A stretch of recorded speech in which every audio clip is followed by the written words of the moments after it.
प्रिय बच्चों, मैं तुम्हारी हिंदी की टीचर किरण सिन्हा। अब मैं आपको क्लास 5 की हिंदी की पाठ्य पुस्तक जो अभी चल रही है उसे दिखा रही हूँ। इनका नाम है अपनी भाषा हिंदी पाठ्य पुस्तक भाग 4।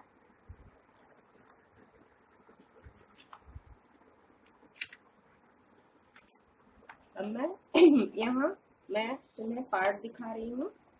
जैसे पाठ का ये विवरण है। पहला पाठ है फुहारों वाली बारिश, जो एक कविता है और जिनके लेखक है रामधारी सिंह दिनकर। और मैं पाठ्य पुस्तक 5 पार्ट 1 फुहारों वाली बारिश कविता, इसको मैं तुम्हें पढ़ा रही हूँ और इसको पढ़ाने के बाद मैं बाद में इसको अर्थ बताऊंगी, समझाऊंगी और इसे कॉपी में लिखने के लिए भी बताऊंगी। ये जो कविता है इसके लेखक ने बताया है कि कभी कभी जब आसमान में बहुत सारे बादल आते हैं तो उनसे सुंदर सुंदर आकृतियां बन जाती है जो हमारे मन को मोह लेती है। इस कविता में कवि ने बादलों का ऐसा ही सुंदर वर्णन किया है कि कभी कभी बादल में कुछ आकृतियां बन जाती जो यहाँ दिख रही हैं, उन्हीं के बारे में ये कविता है। तो लेखक ने बोला है, लेखक को इस आकृति में चाहे जो कि ये बना हुआ है इसमें हाथी नजर आ रहा है, तो इन्हीं को सामने रख के उन्होंने ये कविता लिखा है। लेखक कहते हैं कि जाने किधर से चुपचाप आकर हाथी सामने लेट गए हैं, जाने किधर से चुपचाप आकर हाथी सामने बैठ गए हैं। पहाड़ों जैसे अति विशाल आयतनों वाले 5-7 हाथी सामने बिल्कुल निकट जग गए हैं। इनका परिमंडल हमें बार बार ललचाता रहेगा, छीनने छेड़ने के लिए सदैव बुलावा देता रहेगा। लो ये गिरी कुंजर और भी विशाल होने लगे।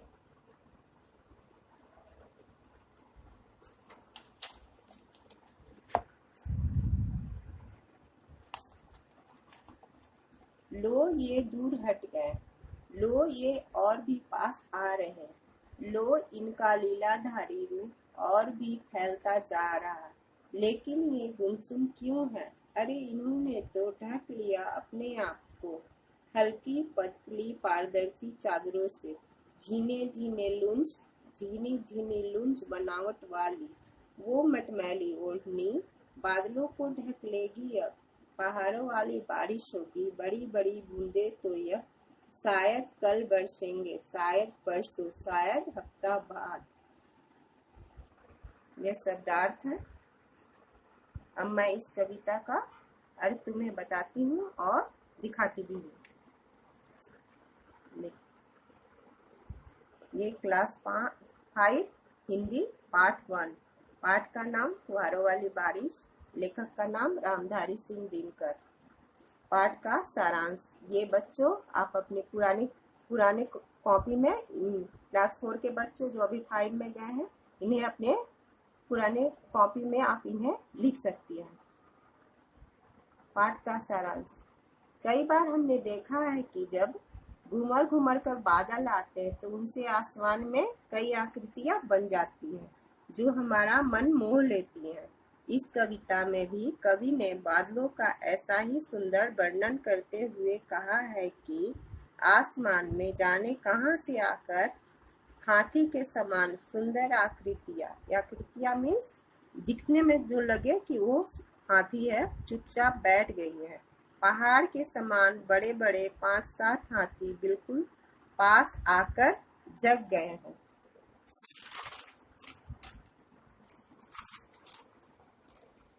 इनकी आभा हमें इन्हें छेड़ने के लिए ललचाता है। देखते देखते ये विशालकाय हाथी और बड़े बड़े होने लगे। मतलब कि ये जो बादल है और भी पास नजर आने लगे हैं और बड़े नजदीक आते जा रहे हैं, यानी बड़े होते जा रहे हैं।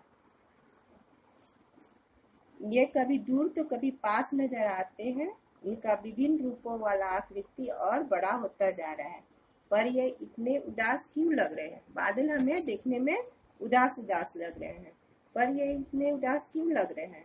देखते देखते इन्होंने अपने आप को आर पार दिखने वाले चादरों से खुद को ढक लिया है। मतलब कि अब उन्होंने और भी गहरा बादल उनके ऊपर छा गया है। इन हाथी वाली आकृतियों को बादल की ढीली ढाली चुन्नी ओढ़े आकृति ने ढक लिया।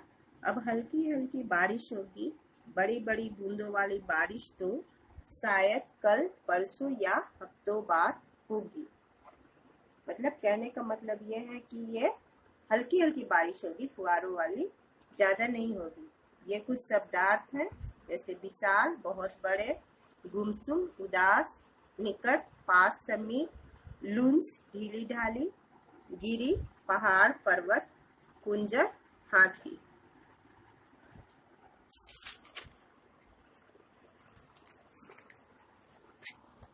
अब ये प्रश्न उत्तर है, कुछ प्रश्न उत्तर है बच्चों। पाठ 1 का हिंदी, क्लास 5 हिंदी लिखित प्रश्न उत्तर। तो कुछ प्रश्न हैं जिन्हें मैंने लिखवाया है, इन्हें आप अपने कॉपी में उतारें और इनको याद करें। किनका परिमंडल हमें ललचाता रहेगा?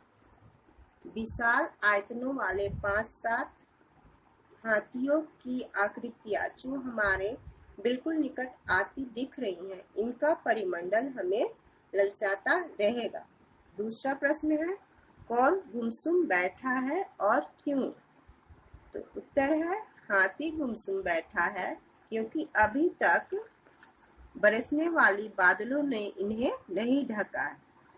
तीसरा प्रश्न है, इस कविता में कवि ने किसका वर्णन किया है?